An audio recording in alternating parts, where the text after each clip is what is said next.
Hello everyone. For those of you who are in touch with poker at all, they would know who Mike Postle is by now. A few months ago, a story broke out that made it, I think, to Sports Central or something, that this guy named Mike Postle was playing poker on a live stream and was cheating the game.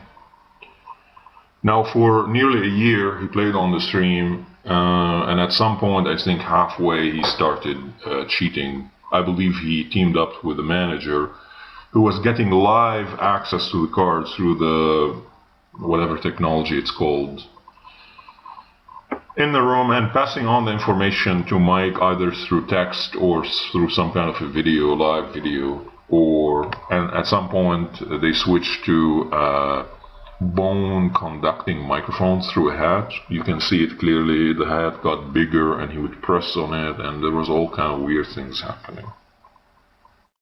And then all kind of people started making videos about the issues, and I watched a lot of them. There were a lot of videos about this guy. They are talking about him.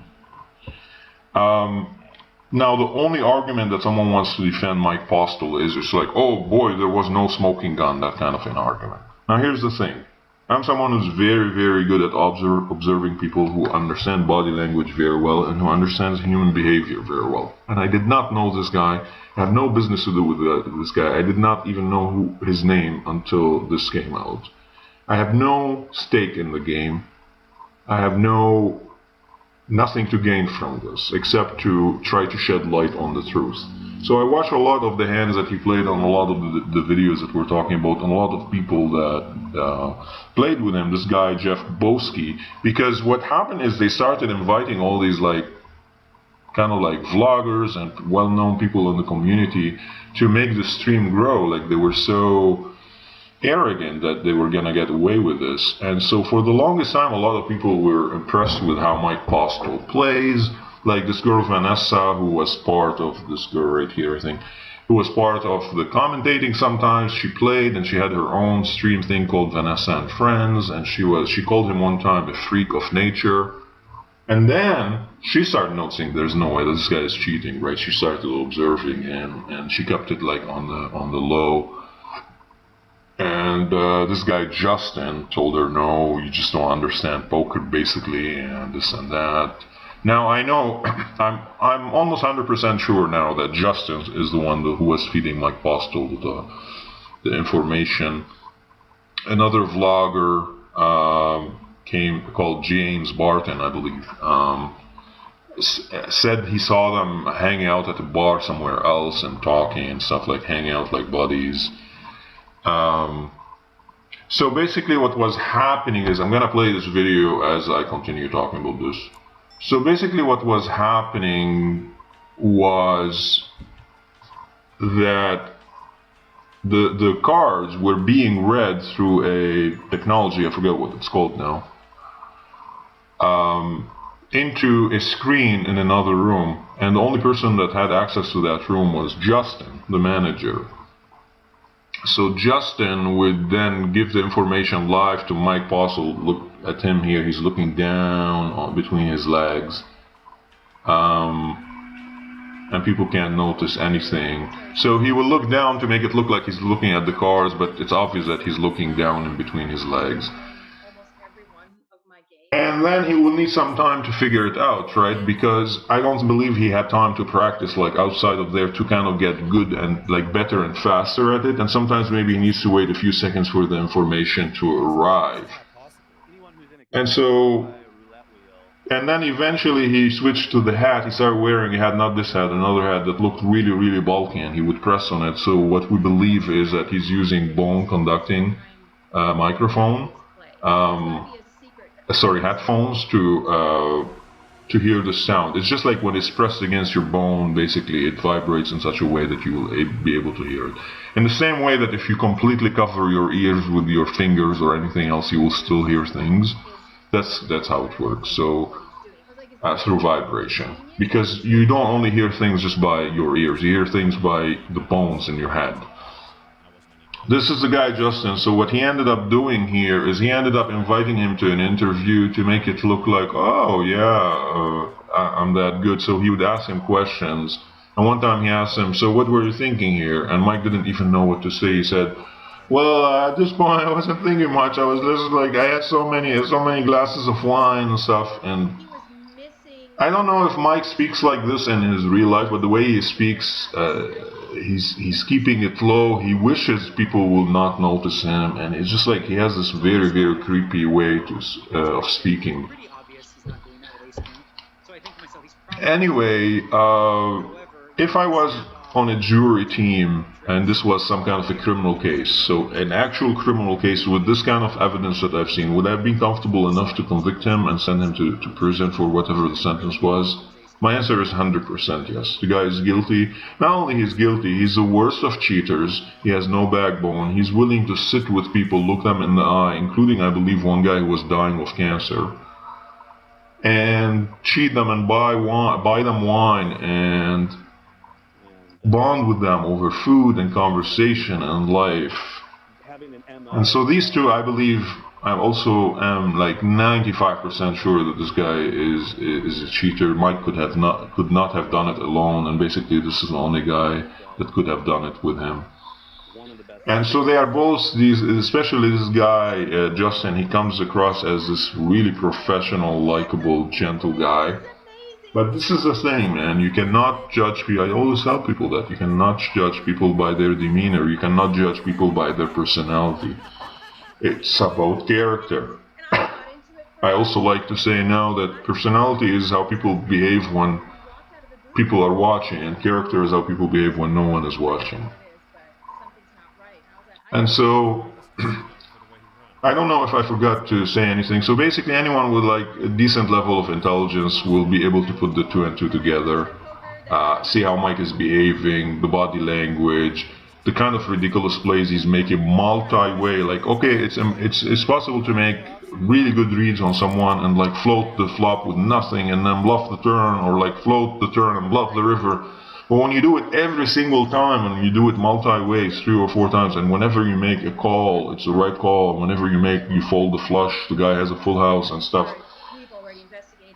it's very obvious he was cheating. But what if Mike was smart enough not to do that? In other words, what if he was smart enough to lose in some spots? Will it have been harder to find him? Of course, it will have been infinitely more difficult to find him. But the guy is not that very smart. He's desperate. He wanted to win every time. His ego got involved with it. Because he's not very smart, so now he became entitled to it. He's like, I have this thing, I'm supposed to win, what the hell? And there were times where this girl called him with something and ended up beating him, and then she did like the dance, and he looked demoralized. These two people are absolute scums.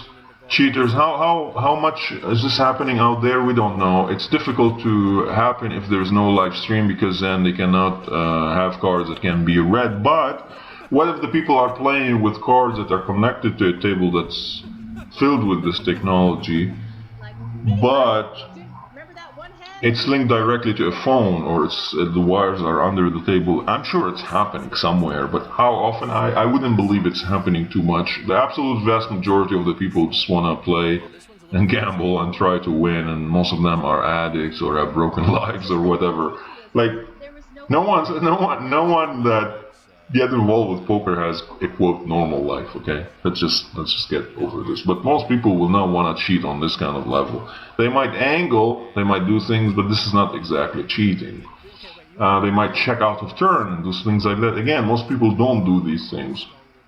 But we are not worried about most people here. Even if it's 1% of the people who play poker are willing to do something like that, it's still like millions of people. But still, it's very hard to pull something like that off.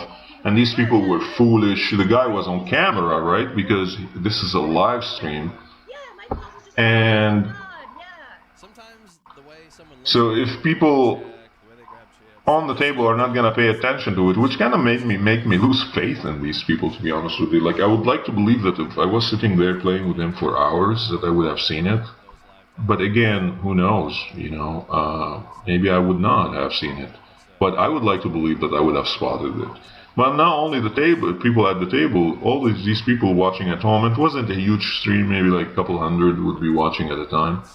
Still, they have their screens. They can pause. They can be like, "Whoa, this guy's not looking at his car, man. He's looking between his legs, and he's taking this time. He's making these ridiculous plays." And this, I don't know how he thought he was gonna get away with it. This is what happens when you are arrogant, desperate, and probably not as intelligent as you think. Someone who's not very intelligent tend not to think of consequences beforehand. So I don't want to attack his intelligence too much here. This is not about his intelligence, but chances are he's not very smart. I think I'm gonna make another video about this in the future and addressing Mike Postle directly in case he ended up watching the video somehow and tell him how he should proceed from here. I don't know how someone like that is gonna play poker again in his life. The thing about poker players is once you start playing, you're just not gonna quit. You will be a poker player for life. There's an element of undeniable addiction to the nature of the game. The only way he will be able to play is if he plays online, and he's gonna have to create accounts in the names of other people. I'm sure he probably thought about creating his own site in the past and be able to cheat people directly out of millions, maybe billions of dollars. But thankfully he was caught, and I don't know how anyone will accept playing with him live once they find out who he is. And so he's gonna have to be in disguise and travel all around. He will not be able to sustain it.